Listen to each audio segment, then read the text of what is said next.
What's up, droners, and welcome to this incredible week of droner news. There's been so much that I actually felt like I was doing horrible things by having to exclude some stories that'll have to come next week or something. But either way, I mean, we have the DJI Spark, we have new drone laws that could possibly happen in the United States, and new drone policies being taken away in the United States. So let's jump into it.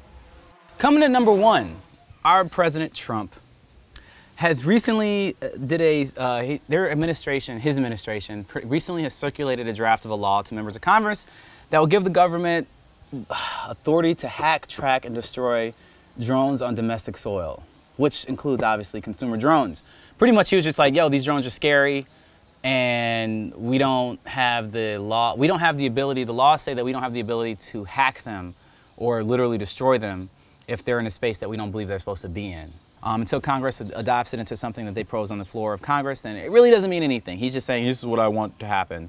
But it really sucks for drone operators, because if that happens, then it's just giving unprecedented control, and they don't really design, like, it's not well thought through. I'm not gonna say why that may or may not be. And for me, the worst part about this law that is being proposed is that even if your drone gets shot down illegally, like in a space where it's actually supposed to be flying, they just, they thought it was in a space it wasn't supposed to, there's no recourse for you.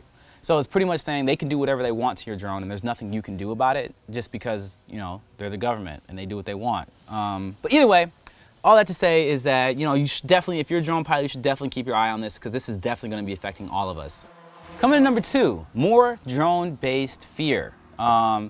Earlier this week, senators in Australia declared there should be a hold on all drone sales within the country. Like, they're literally freezing, like they're saying they should freeze all drones. As of the moment, the laws in Australia make it so that any drone that's flown that's under 2 kilograms can fly without a registration or license, which means all the Phantom drones and below can do it. Like the Inspire, too heavy. You gotta go through a whole process for that. But all the news of things that are happening that are bad with drones are scaring these politicians into believing that drones are too dangerous to have people just out here flying, and that there needs to be very specific regulations in place that they don't have yet to be able to do that, which is good. But they also commissioned like a drone safety thing like 8 months ago and haven't heard anything back. So to me, this feels like it's their own doing, that they're like having this fears and all that. Like, they're watching too much of the news of the bad things, not paying attention to droner news when we talk about all the good things drones are doing for people and how it's creating industries and all that kind of stuff. They don't care about that. They care about the dangerous side of it, and they're freezing it because their staff wasn't able to give them a recommendation within 8 months. So now they're saying, well, if you all can't give us a recommendation yet, then we're just going to freeze all sales and just stop all industry for drones and put us behind all the other countries when it comes to that. And that's what it is right now. So, I mean, my heart goes out to you guys, drone operators in Australia. This hasn't gone into effect yet, so if you want to get your drone, recommend you get it right now. And, hopefully they'll figure something out soon. So coming to number three, we're just going to continue the brand or the theme of drones messing up, or people messing up with drones. And this one is at Petco Park, which is a baseball stadium. At a Padres game in San Diego, somebody flew their drone into the stadium. Yeah, into the stadium. Now, if they had a DJI drone, they would not have been allowed to do that, because DJI drones all have a geo fence on them that do not allow you to fly over any sporting events or stadiums, regardless if anybody's in there or not. So you just can't do it. So this obviously wasn't a DJI drone. It was a GoPro Karma. What a surprise. So it was GoPro Karma, and it flew into the stadium first, and it flew back out, and then it came back in. Police found the guy that was flying it, and they were like, bring it back. What are you doing? He's like, I'm not flying it, pretty much. And it flew right into the stands, into a, right between two people in a seat, and just crashed right into that. And the people, you can see him playing with it afterwards. But yeah, super illegal. This guy's gonna get he didn't get arrested. But he's probably going to get fined up to like $1,500. So, why would he do this? I don't understand why somebody would think it was a good idea to fly their drone over a stadium with a bunch of people in it when you're not supposed to fly drones. Either way, pay attention to the drone laws, y'all. Like, you're not supposed to fly over people. And that's exactly what this person did. So just stop messing things up for the rest of us, please.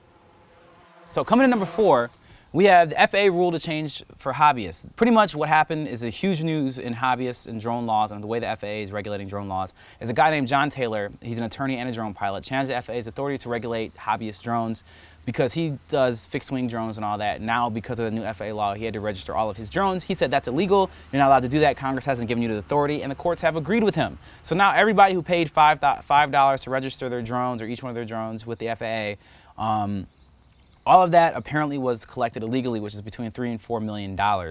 And you no longer have to register your hobbyist drone. This is a temporary thing because obviously the FAA is going to go to Congress and get the authority to do this now. But the guy won. He won the case. I don't know why he did this. Like, I really don't understand it, as if what he was doing or what was happening was a bad thing. Like, the FAA actually put together a really good policy that was working really well, and he was just kind of being like a butthole about it, I guess. I don't know why he did this, but maybe he's just doing it to follow things by the book to make sure government does what it's supposed to do and doesn't. Whatever. Either way, that's what it is now. So as of now, you actually don't have to register your hobbyist drone, but you should either anyway. So yeah, stay tuned for the changes that will be coming from that. All right, so coming in at number 5, DJI actually, I don't know if this is a response to what just happened that I just told you guys about in the last story, but they actually are saying that next week, all DJI drones have to be registered through DJI. They're just saying, yo, okay, the FAA is not saying it, well, we're saying it. You gotta register your drones through us. And they're making it so that, yeah, you can still have your drone, but if you don't register your drone through us, then it'd only be able to fly 98 feet in the air and only 164 feet away from you. So it won't be able to do very much at all compared to what they actually can do. It's like super governing. The way that the drone can fly. So pretty much you have to register. They're putting out a whole new set of geofences and a whole new set of maps and places you can and can't fly. So they're pretty much like, you know, self-imposing governance on themselves to make it so that their drones never end up in the Padres Park, or, you know, you flying in a place you're not to, and gives you accountability to registering your drones to DJI in case something ever happens with it, so now all your drones are registered to you. So I guess hats off to DJI. I don't really like the idea of them taking this all on, but I feel like it is necessary and somebody has to do it. I just was hoping that the manufacturer wouldn't have to take that on, but since they're running the whole entire drone industry right now, I guess they got to. And coming in at the bonus story, and last but not least, is this morning the DJI announced the Spark. I know that this morning is Wednesday, and today's Friday, but we filmed this on Wednesday. But either way, DJI announced a new drone. It's a Spark. It's a small drone. It's meant for consumers. It only shoots 1080p video. It has a 3D sensing system, so that's their object avoidance. It only avoids forward-facing things, but it can be flown in a lot of different ways. It can be flown through hand gestures, like you can literally move the drone with your hand just by putting your hands up. You can take pictures like this. A lot of hand gesture stuff, kind of crazy. You can fly it with your phone, or you can fly it with a Mavic looking controller, or DJI goggles can control it. It's super small, like literally smaller than my phone. It's like the size of an iPhone 5S. The body of it is really small. It's like this. It only has a 2-axis gimbal on it, so it can't actually turn the camera left or right. Not like you could do that with a Mavic or a Phantom or anything, unless you have the goggles anyway. It is not a racing drone, as a lot of speculation said it was. It only goes up to about 31 miles an hour, but it can do first-person view flight. It costs $500 just for the drone, or $700 for the bundle. I bought the bundle, so look forward to me unboxing and reviewing that as soon as I get it. And the flight time is about 16 minutes, which is it's all right. It's par for the course, I guess. A lot of other DJI drones are getting way more than that nowadays, but for a hobbyist drone that is only really meant to take, you know, like HD, which is lower quality for a lot of drones, for every drone pretty much, video that's stabilized and be able to do all the tracking features and all the features that this thing does, it's pretty darn impressive. So I'm really excited to get my hands on it. I'm not gonna be able to use it for anything professionally at all, but I'm gonna be able to play with it and show you guys what it may be able to be useful for. So stay tuned and we'll see. Droners, thank you for checking out this edition of Droner News. And also, I got the blue Spark, in case you were wondering what color my Spark that I bought was. And they're out of stock now, so ha! But if you want to see more Droner News-like videos, click here. Or if you want to see the best opening video to a drone YouTube show ever, it is up here, because it is really the best. As always, make sure you subscribe to allow us to continue to do what we do, because we really appreciate that. And make sure you stay fly.